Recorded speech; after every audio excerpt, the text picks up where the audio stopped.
South Africa పర్యటనలో team India test సిరీస్‌లో 0-2తో white wash అయిన సంగతి అందరికీ తెలిసిందే. 25 ఏళ్ల తర్వాత స్వదేశంలో సొచ్చిన ఈ ఘోర పరాభవం. గతేడాది న్యూజిలాండ్ చేతిలో 3-0తో వైట్ వాష్ తర్వాత మరోసారి ఇలాంటి అవమానమే. కానీ వన్డే సిరీస్‌లో మాత్రం భారత్ కాస్త బ్యాక్ టు ఫామ్‌లో కనిపిస్తుంది.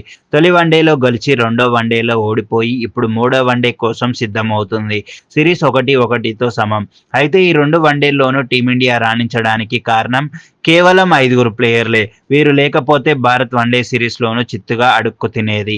ఆ 5 ఎవరంటే రోహిత్ శర్మ, విరాట్ కోహ్లీ, కేఎల్ రాహుల్, కుల్దీప్ యాదవ్, రుతురాజ్ గైక్వాడ్. ముందు విరాట్ కోహ్లీ 2 వన్డేల్లోనే సెంచరీలు బాదాడు. తొలి వన్డేలో 135, రెండో వన్డేలో 102తో అవుట్ అయ్యాడు రోహిత్ శర్మ. తొలి వన్డేలో 57 బాది జట్టుకు బాగా సెట్ చేశాడు కానీ రెండో వన్డేలో 14 పరుగులు చేశాడు. కానీ హిట్ మ్యాన్ ఫామ్‌లో ఉంటేనే టీం భారీ స్కోర్ చేస్తుందన్నది నిజం.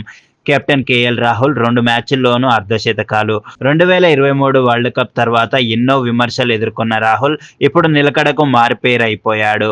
కుల్దీప్ యాదవ్ 2 మ్యాచ్లు కలిపి 5 వికెట్లు తీశాడు. రెండో వన్డేలో జైస్వాల్ మార్క్రమ్ క్యాచ్ పట్టేసి ఉంటే మరో వికెట్ బహుశా మ్యాచ్ కూడా గెలిచేవాళ్లం. చివరిగా రుతురాజ్ గైక్వాడ్, శ్రేయస్ అయ్యర్ గాయంతో అదృష్టవశాత్తు అవకాశం దక్కింది. తొలి వన్డేలో 8 పరుగులు కానీ రెండో వన్డేలో 105తో అదరగొట్టాడు. శ్రేయస్ తిరిగి వస్తే రుతురాజ్ మళ్లీ బెంచ్కే పరిమితం అయ్యే అవకాశం ఎక్కువ.